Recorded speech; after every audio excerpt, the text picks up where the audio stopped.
Hello friend, स्वागत है आपका आपके अपने यूट्यूब चैनल में। दोस्तों, आज हम बात करने वाले हैं सोइल मैकेनिक्स के बारे में, जिसमें हमारा टॉपिक रहेगा आज तार जागी का 1D इक्वेशन थ्योरी के बारे में हम पढ़ेंगे। इक्वेशन के बारे में हम पढ़ेंगे।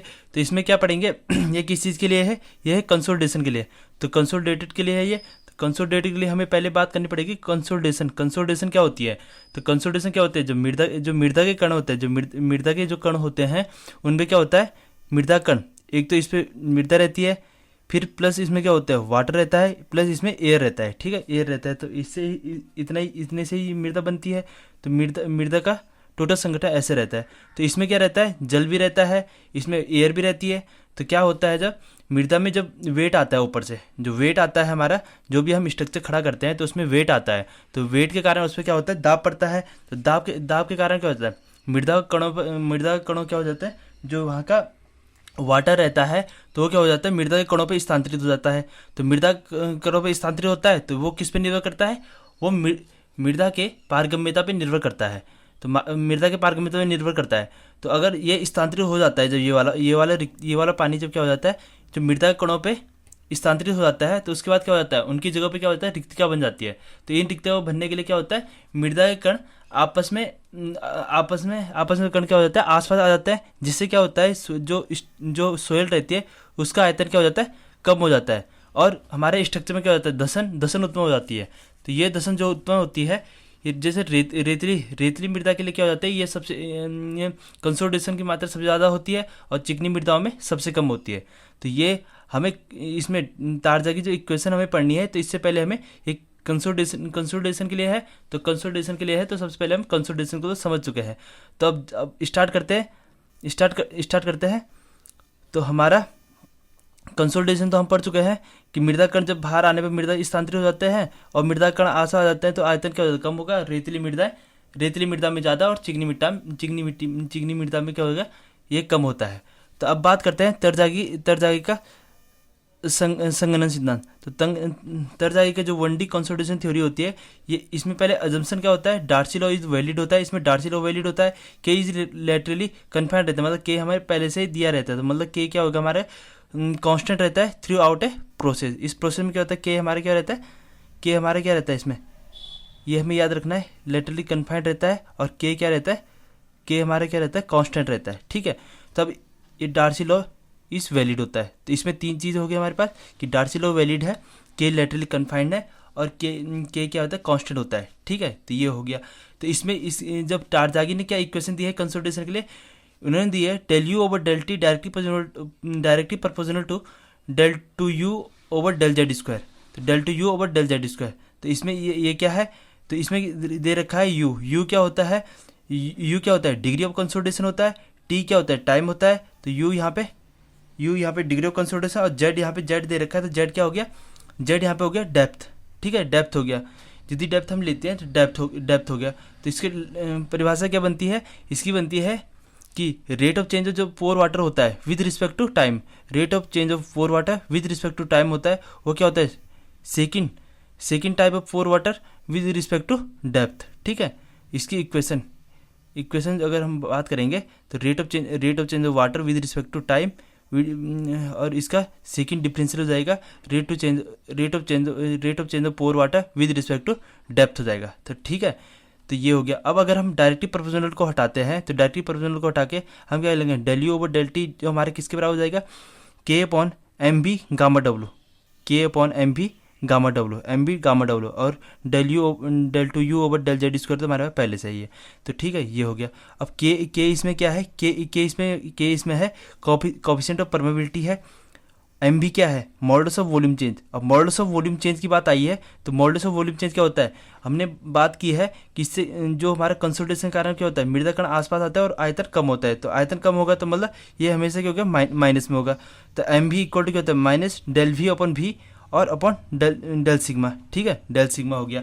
तो इससे तो हमारा एम बी की वैल्यू निकल जाएगी। फिर एम बी हमने इसमें पता चल गया, इसमें हमें के इक्वल टू परमेबिलिटी, हमें कोएफिशिएंट ऑफ परमेबिलिटी पता चल गया। गामा डब्ल्यू क्या है? ये है unit weight of water. Gamma W unit weight of water. अब के अपॉन एम भी, गामा डब्ल्यू को हम किससे डिनोट करते हैं? ये सी बी क्या है? कोएफिशिएंट ऑफ कंसोलिडेशन है। तो C B coefficient of consolidation, तो इससे इक्वेशन क्या हो जाते हैं, del u over del t equal to C B del two u over del z square, जहाँ सी बी क्या है, कॉफिशिएंट ऑफ कंसोलिडेशन। इसकी इसकी डायमेंशन क्या होती है, मीटर स्क्वायर पर सेकेंड, और L2T-1 होती है। ठीक है, तो इतनी सारी बातें ये हो गई। अब हमें U की बात करनी है। U क्या है, कॉफिशिएंट, U क्या है, डिग्री ऑफ कंसोलिडेशन। तो डिग्री ऑफ कंसोलिडेशन, तो U हमारा क्या होता है, डिग्री ऑफ कंसोलिडेशन है। ये क्या होता है, म्यू आई माइनस म्यू टी अपन म्यू आई। U जो हमें निकालना है, म्यू आई माइनस म्यू टी अपन म्यू आई। तो म्यू क्या, इसमें म्यू आई क्या है, ये है पोर वाटर प्रेशर इनिशियल होगा। और म्यू टी क्या है, टी टाइम के बाद जो हमारे जो टी टाइम के बाद हमारा पोर वाटर प्रेशर आएगा, वो हमारे यहाँ पे वो हो जाएगा, म्यू टी हो जाएगा। तो इससे हमारे क्या निकल जाएगा, इससे हमारे यू निकल जाएगा। और वो हमने बता दिया है एम भी हमने बता, एम भी कैसे निकलेगा, डेल वी ओवर भी से निकल जाएगा। और के हमें दे रखा होगा कोएफिशिएंट ऑफ परमेबिलिटी। ठीक है, और रेट ऑफ चेंज ऑफ हमने ये बात कर ली है। ये इक्वेशन जो हमारी तारजा की इक्वेशन से बनती है कि rate of change of pore water with respect to time equal to होता है second time of pore water with respect to depth होता है। ठीक है, उसके बाद क्या होता है, the solution of differential equation is given by a factor. जो सॉल्यूशन होता है डिफरेंशियल इक्वेशन का, इसका तो इसका एक फैक्टर बनाया जाता है।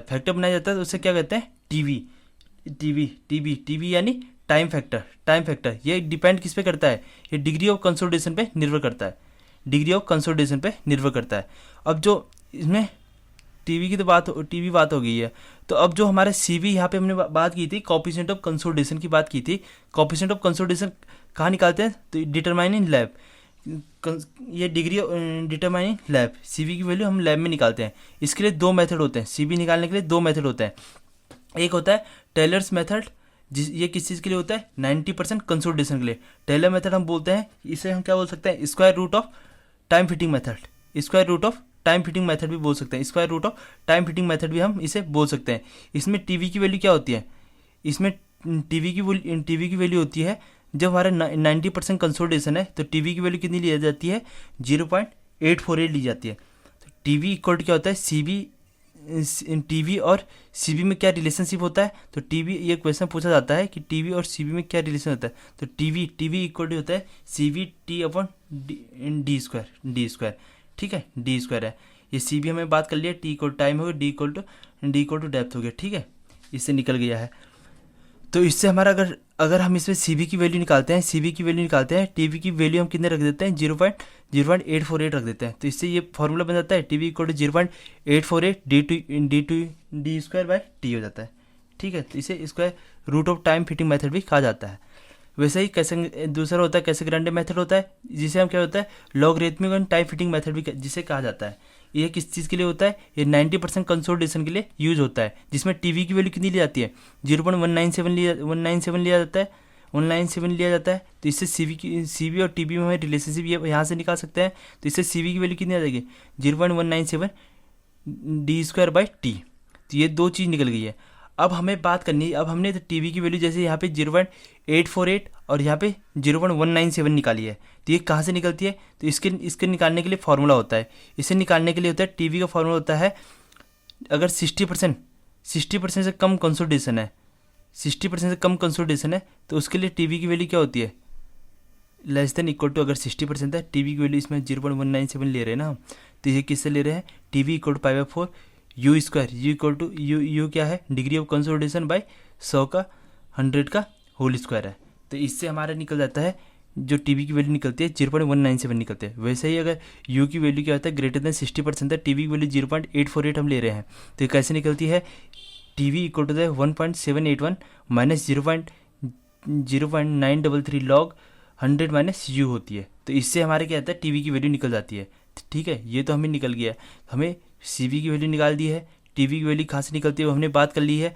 ठीक है, और दर्जागी की हमने इक्वेशन की बात कर ली है, इसमें हमने बात कर ली डार्सी लॉ, और डार्सी लॉ की वैलिड होता है, इस पर बात कर ली है हमने। ठीक है, उसके बाद है the particular degree of consolidation जो होता है, टीवी क्या होता है, कांस्टेंट होता है। पर्टिकुलर अगर डिग्री ऑफ कंसोलिडेशन है, तो इसमें क्या होता है, टीवी हमारा क्या होता है, कांस्टेंट होता है, टीवी हमारा कांस्टेंट होता है। तो इसमें पर्टिकुलर डिग्री ऑफ कंसोलिडेशन के लिए टीवी जब हमारे कांस्टेंट होता है, तो उसके लिए हमारी इक्वेशन क्या बनती है, D1 अपॉन, इसमें क्या बनती है, D1 अपॉन क्या बनती है, ये बनती है T1 अपॉन D1 का whole square, T1 upon D1 का square upon T2 upon D2 का स्क्वायर। डबल ड्रेनेज सिस्टम के लिए डी की वैल्यू हमारी कितनी ली जाती है, H/2 ली जाती है। तो इसमें फॉर्मूला क्या बनता है, T1 इक्वल टू 4T2 होता है, 4T2 होता है। ये हो गया, ठीक है। ये हमें याद रखना, पर्टिकुलर डिग्री ऑफ कंसोलिडेशन जहाँ टीवी की वैल्यू क्या है, कांस्टेंट है। तो उसके लिए T1 अपॉन D1 का square equal to T2 upon D2 का स्क्वायर। और डबल ड्रेनेज सिस्टम के लिए क्या होता है, T1 इक्वल टू 4T2 होता है। ये इंपॉर्टेंट टॉपिक है और इसमें इंपॉर्टेंट ये क्वेश्चन है इन दोनों।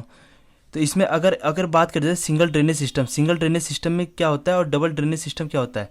तो सिंगल ड्रेनेज सिस्टम क्या होता है, जैसे हमारे टॉप पे क्या होता है, सैंड रहता है, फिर हमारा क्ले आ जाता है, फिर हमारे नीचे क्या आता है, हार्ड स्टीम आ जाते हैं। वो हमारे हो गया सिंगल ये हमारा क्या हो गया, सिंगल ड्रेनेज सिस्टम हो गया।